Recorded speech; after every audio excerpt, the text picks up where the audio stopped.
Hi everyone, my name is Phil and welcome to Phil Does 3D. I'm a multimedia and 3D artist and I stream on Twitch weekdays from 5 PM Pacific time in the US, 12 PM in Australia and 1 AM in the UK. Hello Sniper Echo, good to see you. I'm having a good day, thank you. I hope you are as well. I hope all you guys watching are having a great day too. So let's jump straight into our scene here and start working a bit more on the environment. Now, you guys that were watching yesterday saw me trying to add leaves to my path here, and I couldn't find the leaves to begin with, and then it crashed View out. So I played around with it last night, and View behaved properly. So I just scattered some leaves along the steps here. All I did to do that was select the material that these stairs use, because everything has separate material. Add an ecosystem to that material and then just paint using the paint tool here. Paint ecosystem tool, those leaves in. You'll watch me do it again because I'm going to be doing leaves along the path here. So I did those to make sure it would work, and now I'm going to be doing some leaves scattered along the pathway. So we'll do that first, I think. Remember guys, if you have any questions for me, please feel free to pop into chat. If you have a problem with something regarding 3D, then I'm happy to help if I can. Want to pop in and say hello, that's always cool. If you just want to watch, that's completely fine as well. Alright, so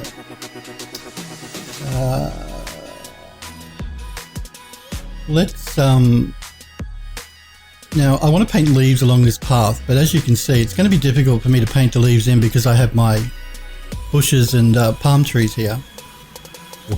So this is why I suggested you guys work in layers.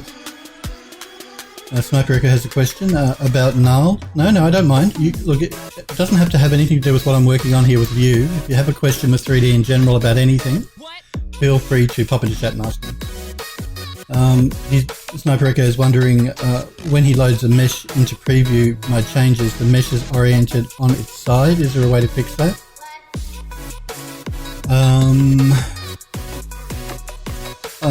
You're exporting a mesh out from Blender, I'm assuming. No, that's fine. Look, guys, please remember I'm here to help. I'm on Twitch to interact with you guys and to help you guys as much as I can and to get you guys really interested in 3D and doing 3D work. So please don't ever feel like you're distracting me. You're not. That's why I'm on Twitch. And it may help other people by answering questions that somebody asks in chat anyway. I'm assuming though that when you're exporting a model, you're exporting it from Blender. Now I know in 3D Studio Max there's an option, if you're exporting it as an OBJ, that is, to flip the Z channel, and that's usually the problem. It's usually that the Z channel is the wrong way around. So I'm not sure whether in your export dialog in Blender whether you have an option to flip the Z channel, but if you do, try doing that. Aside from that though, it shouldn't really be too much of a problem for you, because even when you work with your model in gnarled, you have full control over rotation, so you can rotate the model around to look right for you while you're working on your normal map. But yeah, I'd look for an option in Blender in your export. You may be exporting as FBX, I'm not sure whether that has the option to flip the Z channel, the Z axis I should say. But with OBJs in Max, there is an option to flip the Z axis. But like I said, in gnarled, you can generally rotate your model around 360 degrees. So if you can't fix it through Blender during the export, then just rotate your model around to be orientated correctly and work that way.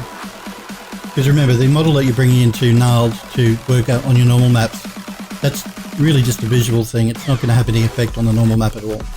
So it doesn't really matter that the model may be on its side. That's the only thing I can suggest. Apart from that is maybe getting some third-party program. There are a couple of free ones around to save your model out again. You don't have full rotation control.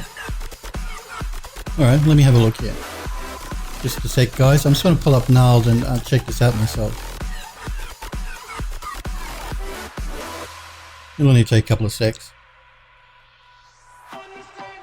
But it doesn't really matter, to be honest with you, because like I said, you're really only loading in the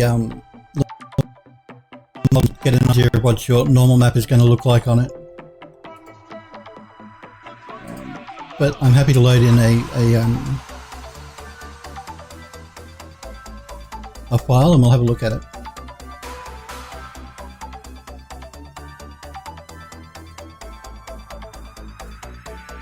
Okay, you can flip your model. I see what you're saying.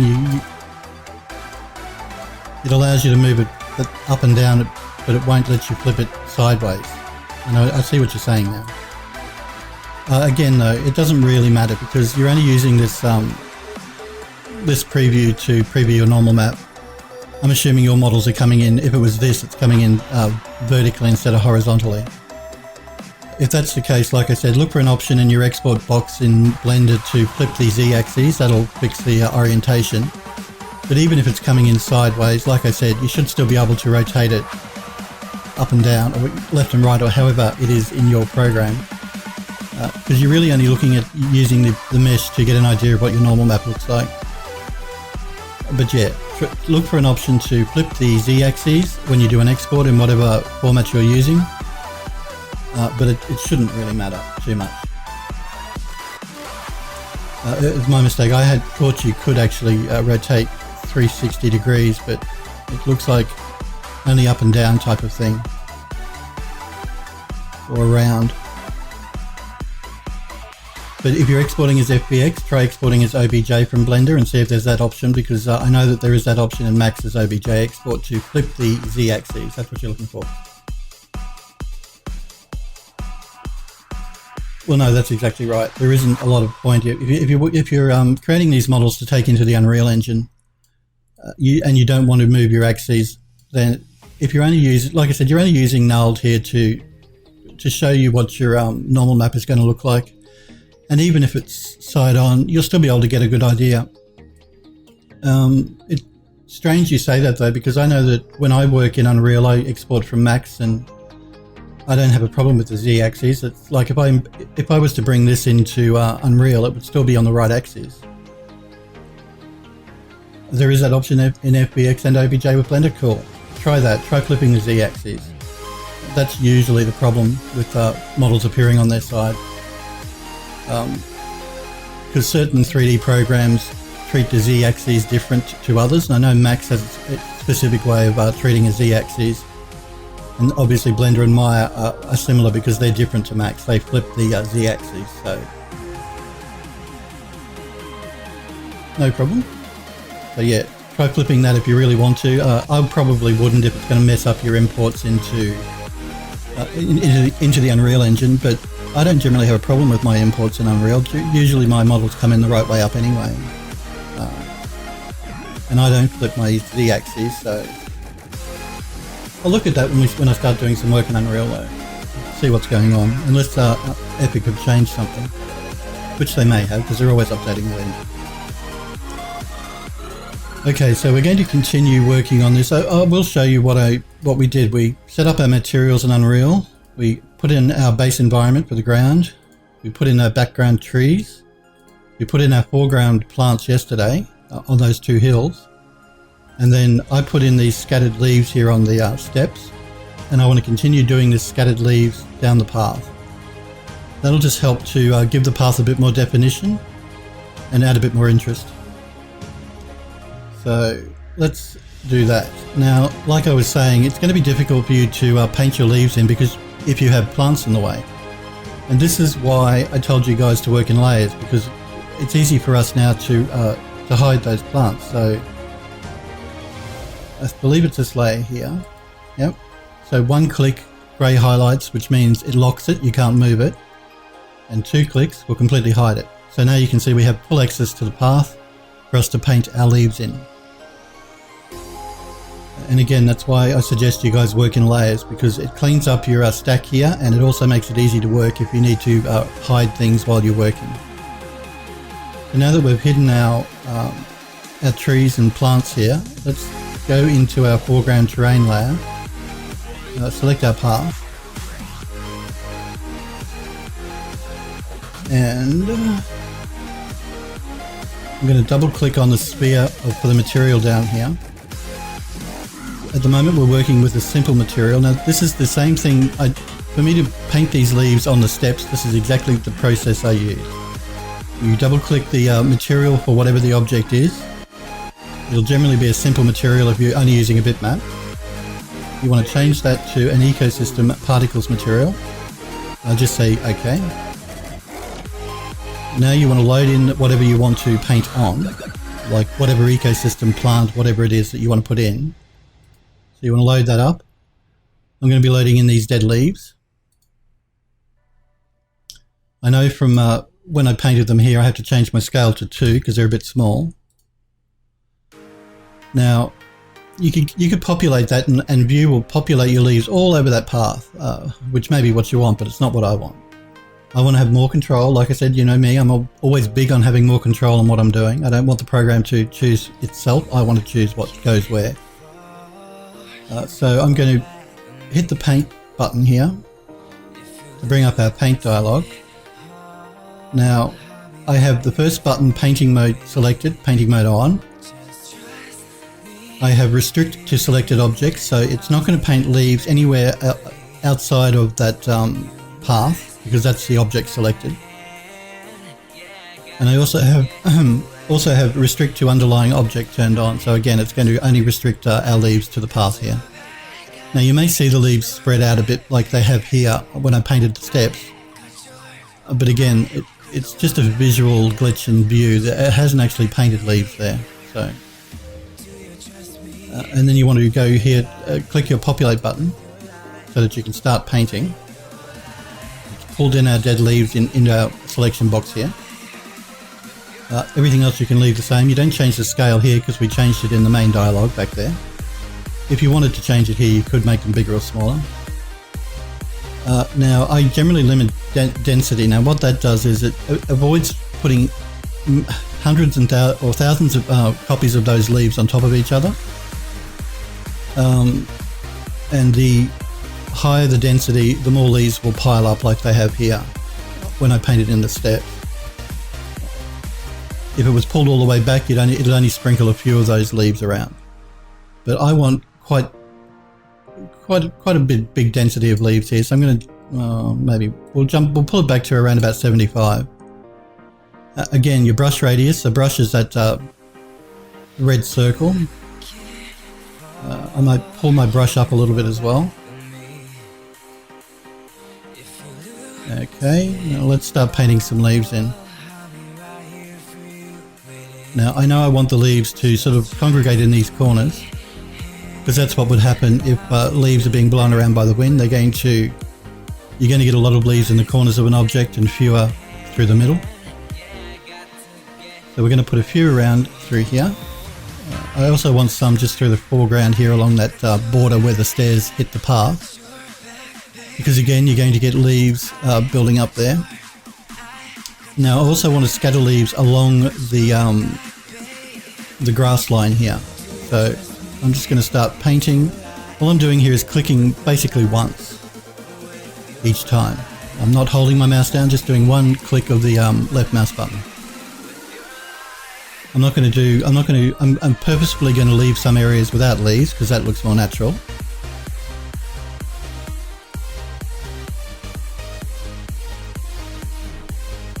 Remember, the longer you hold your mouse button down, the more of those leaves you're going to paint in, or whatever it is that you're painting with, whether it's flowers, leaves, whatever. Okay. Let's have a look at that.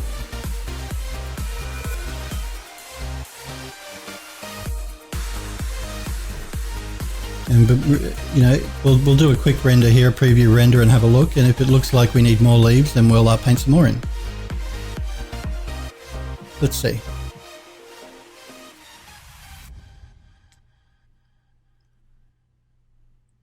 So again, I showed you yesterday creating those small terrains with wildflowers on it so that you can move them around and have control that way. Now I'm showing you another way to actually paint ecosystems in to give you more control as well. So I generally will use both. I'll use those small little terrains with my flowers, and I'll also paint in objects.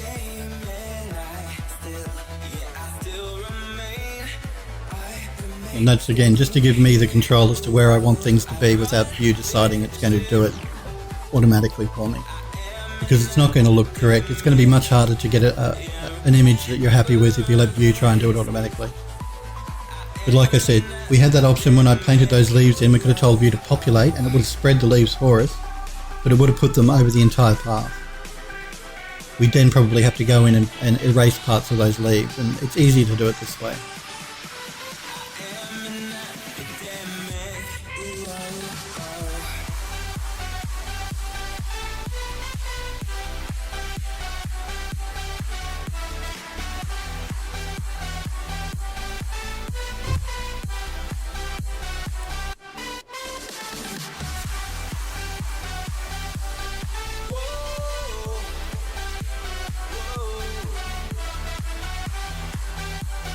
I can already tell, I like the leaves around the base here, but I think I want to pull in a few more through the pathway.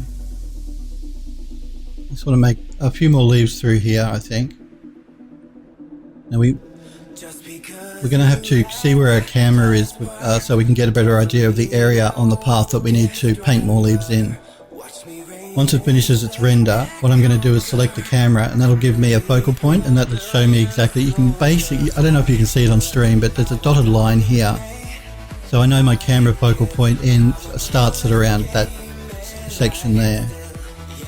But when it's finished doing this preview render, I'll select my camera and you'll see it much more clearly. It's very hard to make out even for me here, so I'm pretty sure you probably won't be able to see it on stream.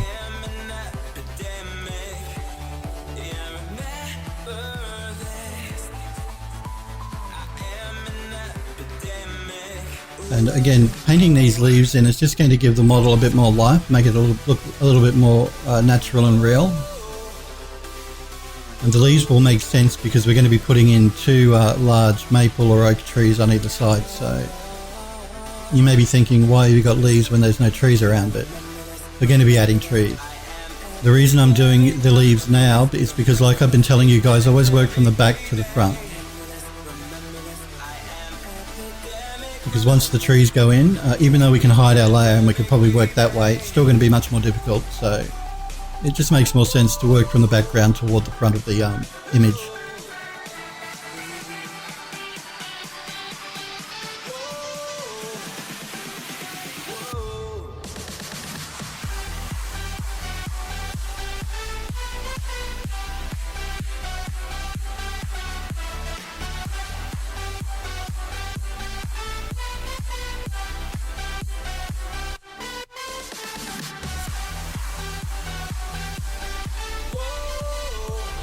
But getting back while we're waiting for this to render to what you were saying with the Z-axis Sniper Echo and the Unreal Engine, I'll check that myself when I start doing some work in Unreal. I never used to have to flip the Z-axis for anything I imported into Unreal. It was always the right way up. So I'll look at that when I work with the Unreal Engine. Like I said, Epic may have changed something, so...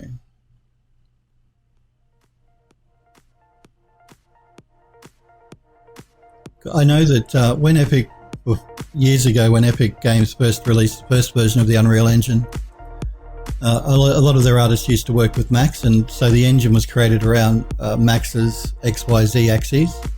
Unless they've changed that recently, they may have.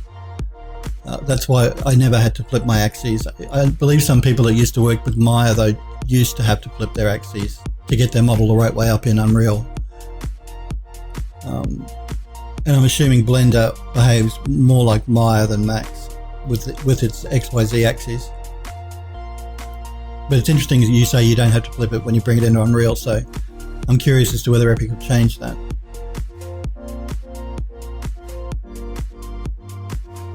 And like I said, they may have just, because a lot of game studios now are working more with Maya. They still work with the 3D Studio Max, but a lot of them use Maya quite a lot as well. So Epic may have changed it.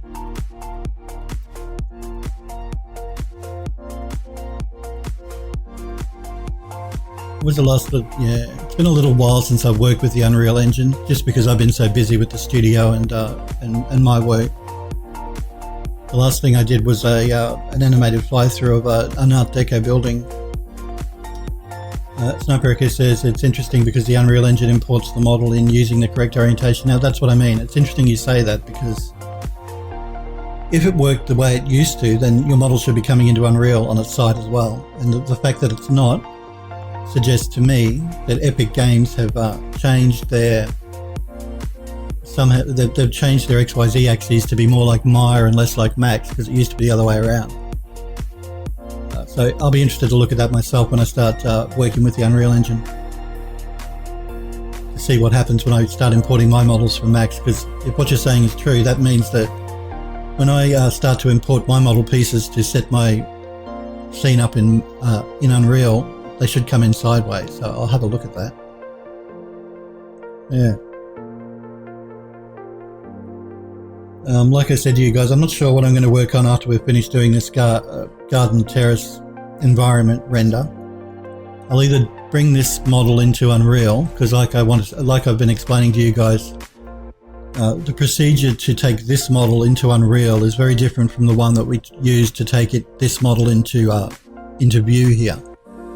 You have to work with it a little bit more smartly when you take it into a game engine, so you can optimize the memory and polygon counts. It will be interesting to see, and you've got me curious now, Sniper Echo.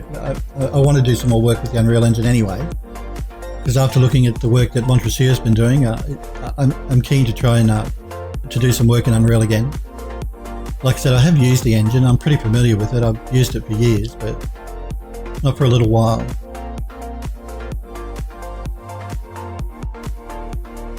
The axes in Max are flipped to Maya. Now I don't use Blender, but I'm assuming Blender is the same as Maya. So the axes in Max, well, the Z-axis generally is up and down. I think it's flipped in Maya in that it's to the side. To my understanding, I don't use Maya either, but I know that the same with normal maps. Actually, one of the channels, the red, green, and blue channels, I think it's the green channel, might be flipped in normal maps you export from Maya compared to Max. Again, I don't know about Blender though. So a lot of people that create normal maps in Maya generally have to flip their green channel. I think it's the green channel in their normal map to get it to look correct. Again, with Max, when I do an export from Max with my normal maps, it's never usually a problem. Well, Z is up, down in Blender as well. That's strange then. Yeah, Z is always generally up and down. I know that. I wonder if it's flipping its X or its Y channel then. If it's not flipping, if you're saying that in Blender your Z axis is up and down as well, which it should be because that's the normal Z axis, it may be flipping the X or the Y channel, and you're telling me the model's coming in sideways. I'm assuming that it's either flipping the X or the Y. Most probably the Y channel. If you have the option when you do your export and you do want to test it, try flipping the X or the Y channel. If you're telling me the Z channel is the Z axis is always up and down in Blender as well. Usually it's the Z-axis that creates those sort of problems, but yeah. If you're working in Blender, your Z-axis is going to be up and down, but that model taken into Max, your Z-axis will be sideways. So just because in the program you're using your Z-axis is up and down, doesn't mean that when you take it into another program, it's not going to be flipping it sideways. So it still may be the Z-axis. It usually is the Z-axis that flips the model. Okay, so we've put some leaves in here. I like the way it's scattered them around the base here, but I want to add more along the path. So let me just remove some from my stack here. So now getting back to seeing exactly where our camera is, I'm going to select my camera. Now hopefully you can make out those red lines. Again, I'm not sure how much the stream is being compressed. But when you select your camera, you'll see a focal point here, which shows you exactly how far your camera can see. So I know my camera line runs along here and along here. So I know from here inwards is what we're looking at in my camera. So anything I paint past this line on the path through here, we're not going to see. So I want to paint in more leaves around through here, up to my camera's focal point there. So I can go right up to the edge on the inner edge, but only up to about there on my outer edge of the path. So let's do that. Let's select our path again, double click to open up our material. Select our dead leaves and open up the paint dialog. And like I said, I know my focal point for my camera is around there, so I'm going to paint more leaves in through here. Now I'm just going to start to go heavier on these leaves now. If you do make a mistake and you paint more leaves in than you intend, you can erase them, and I'll show you that because I painted some. It might not be too bad. Now I'm looking in my viewport here as well. It's going to be hard for you to see the leaves because just of the way that the low resolution viewport view uses. Again, this is why we have to keep doing our test renders to really see what exactly is going on.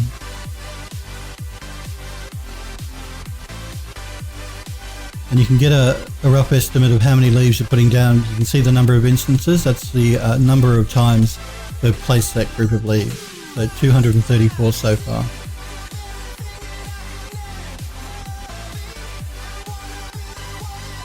And remember, the longer you hold down your left mouse button, the more leaves you're going to be painting in, or whatever it is you're painting. Alright, so we're up to 325. Let's have a look at that.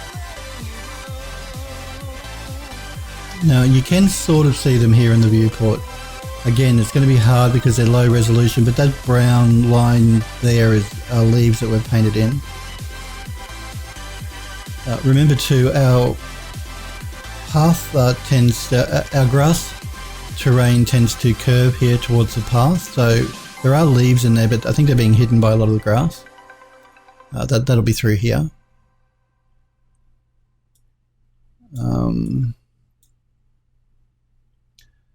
Let's refresh our viewport here and get a quick render that way, see what it looks like.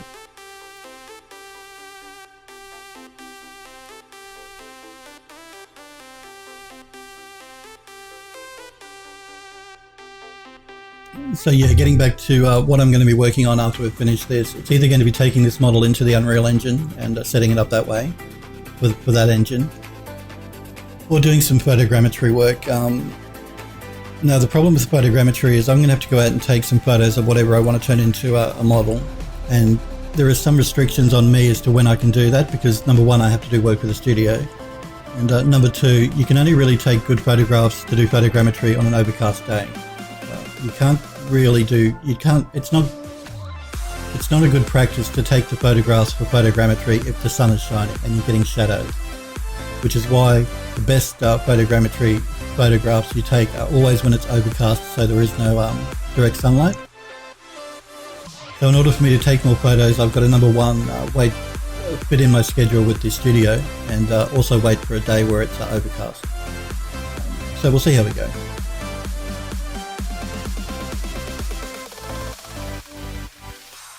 If worst comes to worst, I could always use, I do have sets of photos that I've used in the past. I can pull one of those in and show you.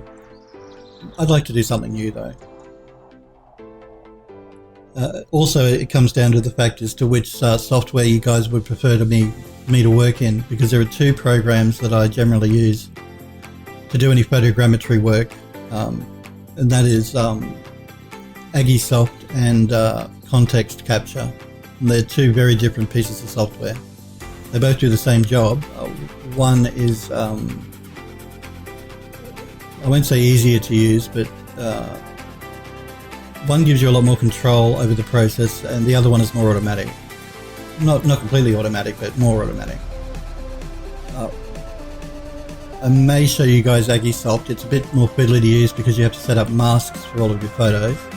Context Capture you don't, so you save some time using Context Capture.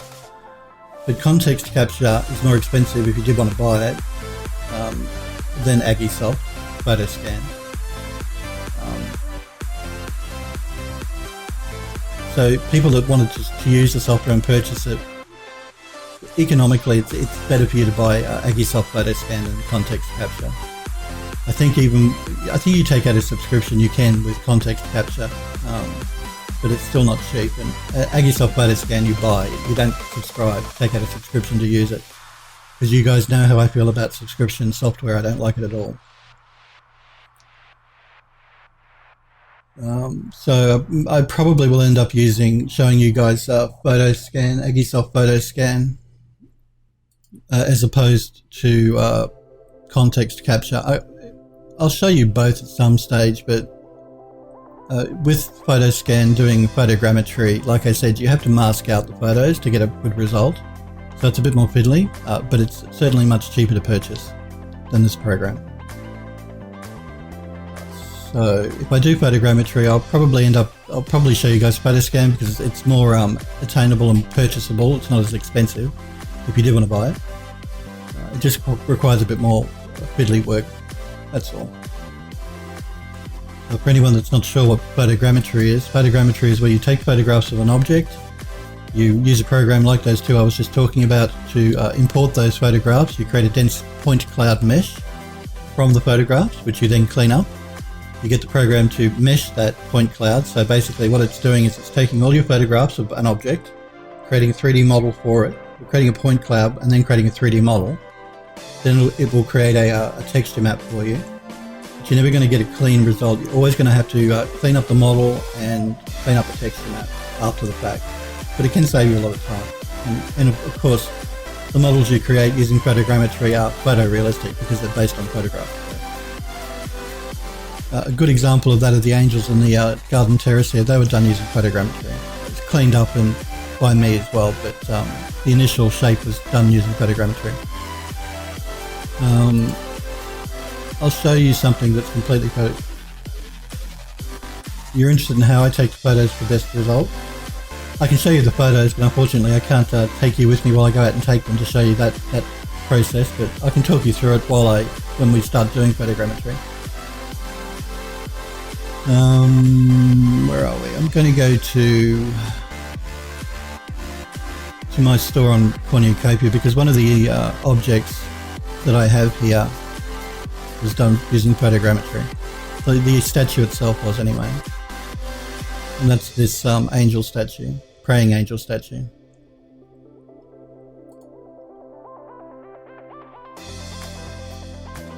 Come on. Sniper Echo says it was looking forward to a field trip. Yeah, I'd love to take you guys with me, but I can't transport my entire PC setup here to stream to Twitch. I know that Twitch have their mobile thing now, but yeah, no. I'll talk you through how the photos are taken, and I'll show you the photos that I take after I've done them. So you shouldn't need to see me actually walking around an object and photographing it. I'll explain it to you. But this angel here was created using photogrammetry.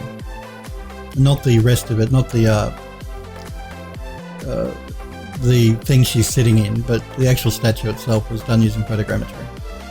So that's an example of what photogrammetry does. You walk around a statue taking photos, and then you take those photos into software which creates a point cloud and then meshes it for you, which you then clean up. This is a good example of photogrammetry here. That angel statue was a statue that I photographed and turned into a 3D model. And that probably had I think it had about 30 or 40 photographs that you take as you walk around the model. The statue, you keep photographing it from every angle, including top and bottom. So yeah, for you guys not sure what photogrammetry is and what you use it for, that's the sort of thing you use it for.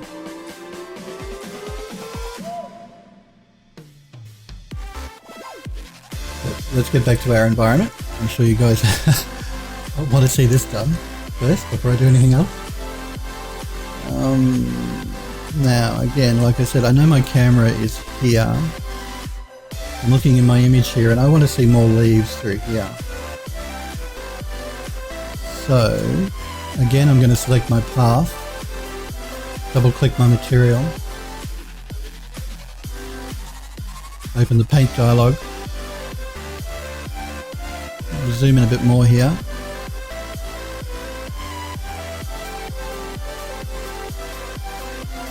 Now you see it's not letting me paint on top of that. That's because of our limit density here, and it automatically defaults back to 50%. Don't know why it did that. It shouldn't. It's a bug in the software, I think.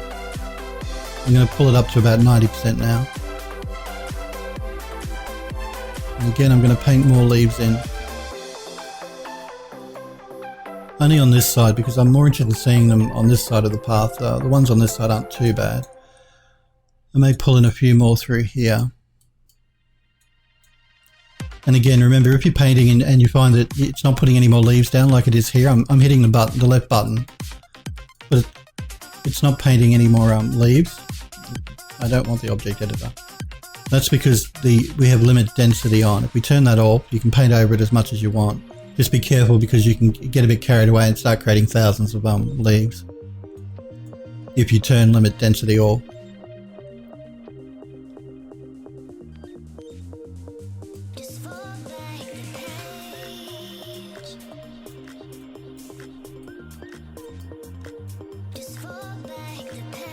Alright, we're up to 398 instances at the moment.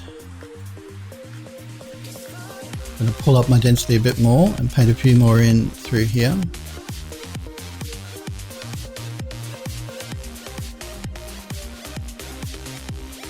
Now we're up to 473. Let's have a look at that. Remember, you can paint thousands of leaves if you want. The program won't have a problem. So don't feel like you're limited the number of instances you can lay down. Like I said, the program can handle billions of polygons, so it's not a problem for it. Let's do another quick render though and have a look at what painting in more leaves has done for us.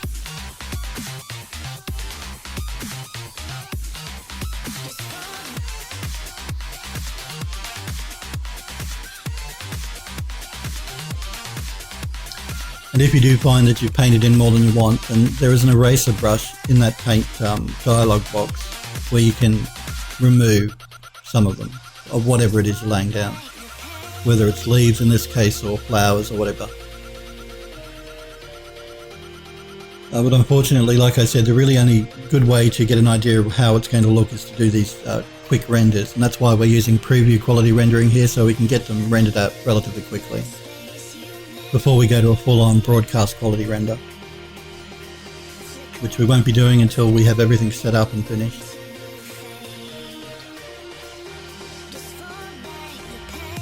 Again, if you find that these renders on your machine are taking too long, even with preview quality, just reduce the render size. So this is a 1600 by 1600 box. Reduce that down to 800 by 800 type thing. You'll still be able to get a good idea of what the render looks like, but it'll cut the render time in half even with a preview render. Excuse my answering machine in the background.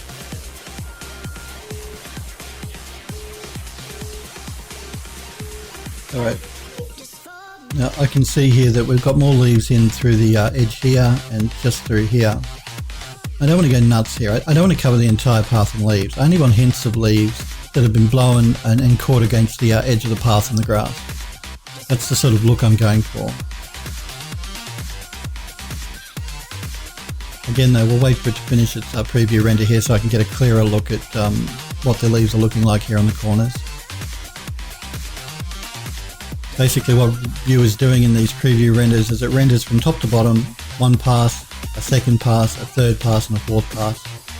And each time it does a pass it refines the image. As you can see, the top here, the top grass is finer than the bottom grass because it's about halfway at the moment. I know that can be a little bit more difficult to see on stream, but that's what it's doing. It's gradually refining the image. You can think of it sort of like in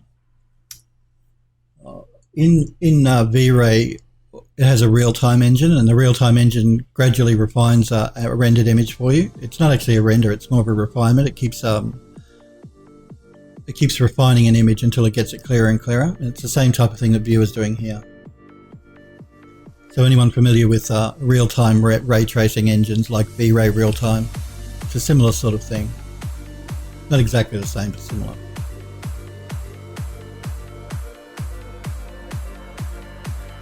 Okay, and that's looking pretty good, I think. I can see that, like I said, we have our leaves scattered up here on the stairs. We've got them bunched up here around the front of the stairwell where they will have blown into the corners. We have a few over here blown into the grass, some here on the corner of the grass, and then some blown into the grass here on the edge. And that's really what I was going for. I just wanted to add leaves along the path here, just to define the path up a little bit more.